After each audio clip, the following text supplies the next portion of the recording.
we're gonna make a really, really delicious red sauce, and it's one of the easiest things that I've ever done, and I see it all the time on Instagram too because it is so easy. So the first thing we're gonna do is I have about 3 tablespoons of olive oil, maybe probably more, I just eyeballed it, and a stick of butter, and I'm gonna heat those up. I in no way said that this recipe was going to be healthy, but there are very few ingredients for a really significant payout, and I have made some adjustments too. So the basic recipe has butter, tomato product, and 1 whole onion that's kind of cut into big chunks. And we're gonna caramelize the onion in our fat here. So once that gets going, we'll let it brown really great, and then we're gonna deglaze with some red wine. Things that I've added to add more flavor are Parmesan rinds. So either these happen naturally because you have Parmesan around and you end up having a bunch of extra rinds, and this is a great use for them. And also I find them delicious after they've been soaking in sauce for a long time. And then because it is springtime this time of year, we're gonna also add some garlic scapes. You don't typically add garlic to this sauce, but you certainly can. It's kind of a great base for when you wanna do noodles, or polenta and sausage is also a great option too. So we have our onion here. It has been cleaned by Cameron, and we always put our scraps into a nice scrap bowl. And maybe for a different time, a great use to repurpose your scraps is to boil it with some vegetable or chicken broth, and then you can add more vegetable flavor to something that's pre-packaged, or you could just make your own vegetable broth by accumulating a bunch of scraps, dumping into the pot with some water, and just letting it cook over time. The onion, when you cut it, we're looking at this angle here, and we're gonna do really big chunks. And they don't have to be perfect. The sauce cooks for so long that it all gets really soft, kind of like the texture of a French onion soup. So I have just thrown my onions in. I laid them all kind of on their side so we can have the layers cook down and everything cooks evenly.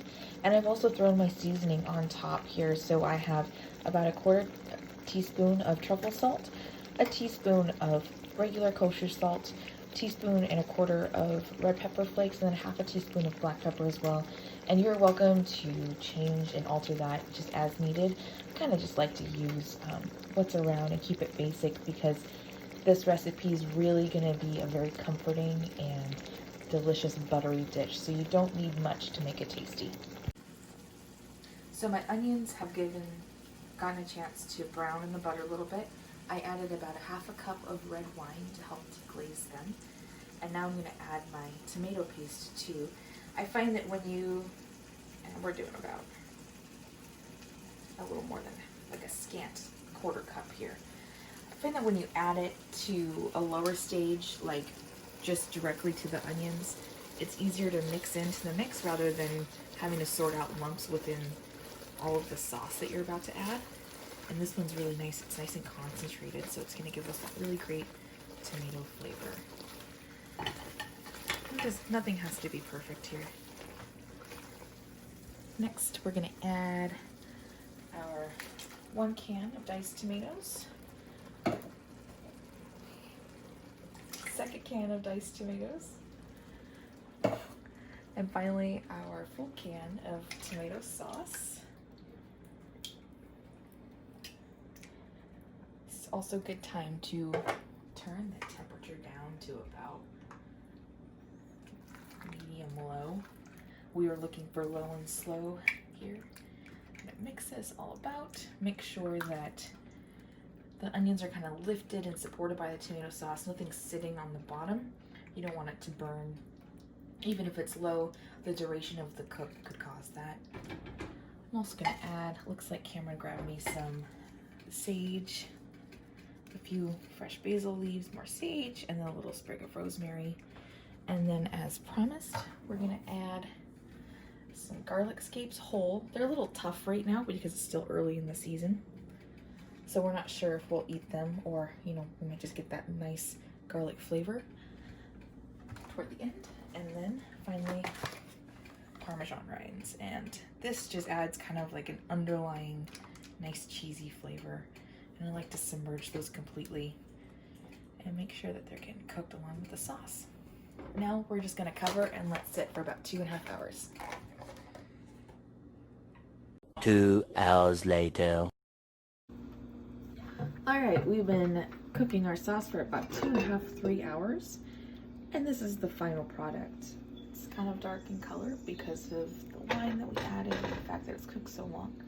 I think we're probably gonna take the garlic scapes out of it for the day and pick the herbs out of it too, because they might be a little too bitter and overwhelming when you add it with your sauce. And then you can add any kind of pasta you want. You can do something that's very intentional, like using a fusilli pasta that will capture the sauce inside of its spirals, and so you get a lot of sauce in your bites. Or I really like a long pasta. Today we are feeling a little bit lazy, so we bought some fresh tortellini with cheese inside of it, and that's the route we're gonna go, and probably cook it in the sauce for just a little bit. But again, this is a really great recipe to just kind of set it and forget it. If you're home all day, you can cook it on the stove. If you're not, I'm sure that you can also do it in the crock pot as well, as long as you brown the onions prior to putting everything into the crock pot. But yeah, I hope you all enjoy it. And you know, things like the wine, the Parmesan, the garlic scapes are really additions that Cameron and I have added over time, but they certainly don't need to be the standard inside the recipe.